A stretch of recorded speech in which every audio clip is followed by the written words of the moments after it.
Hey, Sam here, and today I'm reviewing the Epomaker Shadow-X. It's a 70% tri-mod keyboard that comes with a knob and a screen, and it's available in 4 colors and various switches just for $85 US. Before taking a look at the keyboard, let's see what's included first.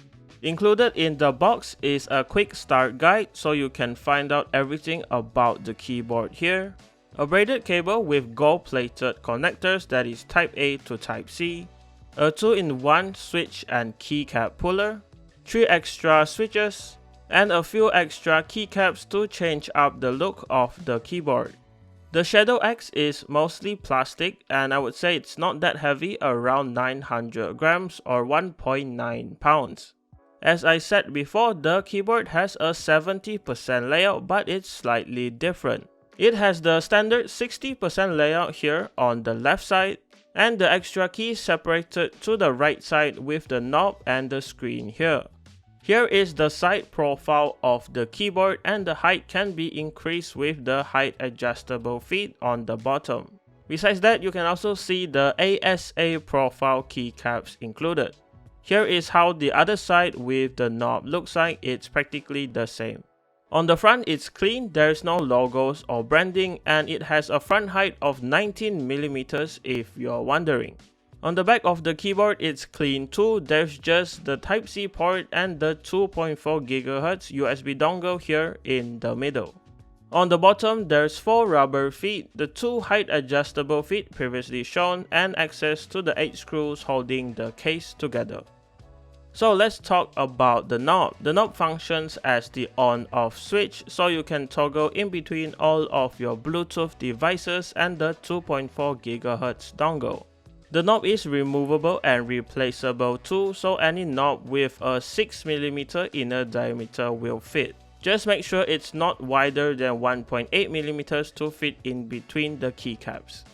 The screen displays the date and time alongside some additional information about the keyboard, and it can also display a GIF or image if you want to.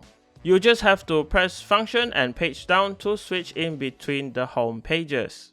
But there's also more things this screen can do. It's a little bit complicated, but according to the manual, as you can see, if you hold down function, menu and enter, you will enter the menu settings for the lighting of the keyboard. So you access the RGB effects here, and you can also fine-tune everything about the lighting as well, as you can see. It was a little bit complicated to start off, but I got used to it quickly. And if you don't want to fiddle around in this small screen, you can also configure the RGB in the Epomaker driver software.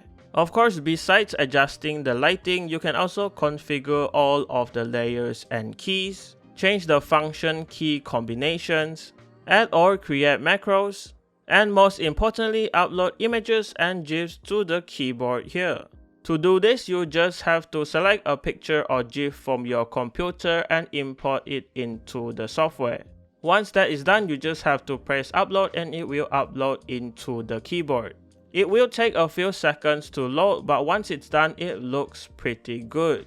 Here are some GIFs that I've saved and uploaded to the keyboard to show how it looks here.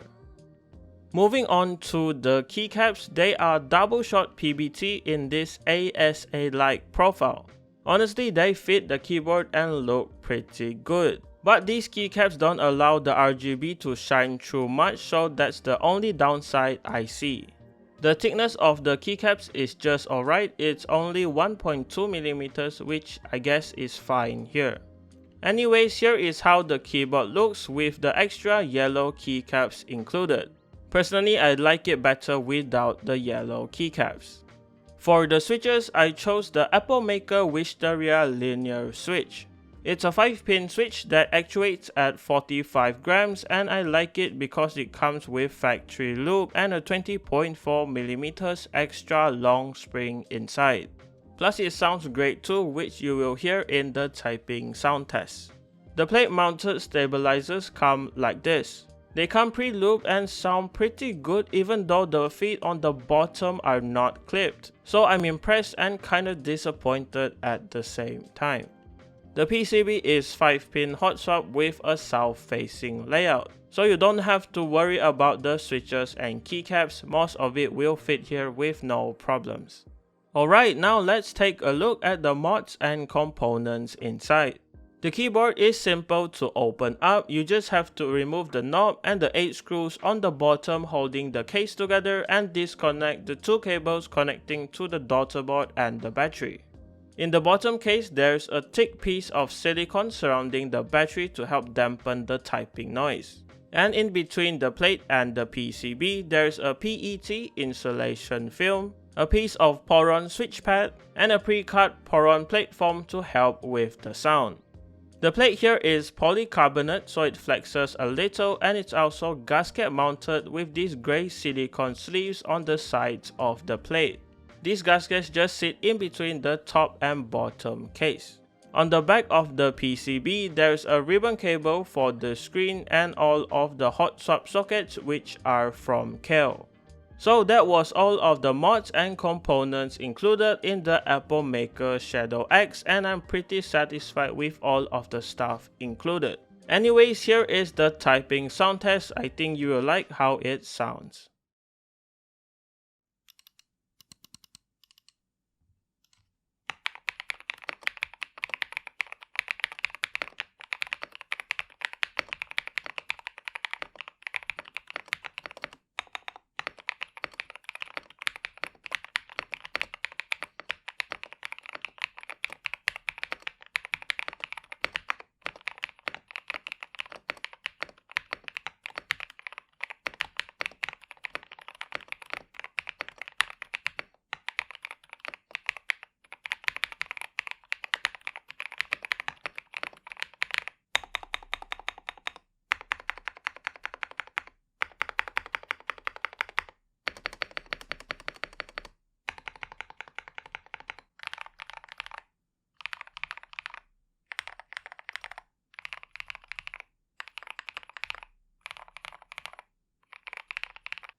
Here are my final thoughts on this keyboard.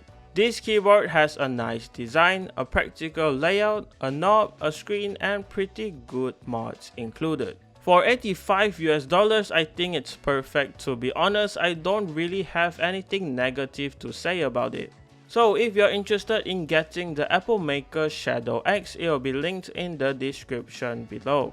And that wraps it up for this video. Thanks to Epomaker for the keyboard, and thank you for watching. Leave a like on the video if you liked it, dislike it if you didn't, and remember to subscribe. I have more videos like this coming very soon. See you in the next one.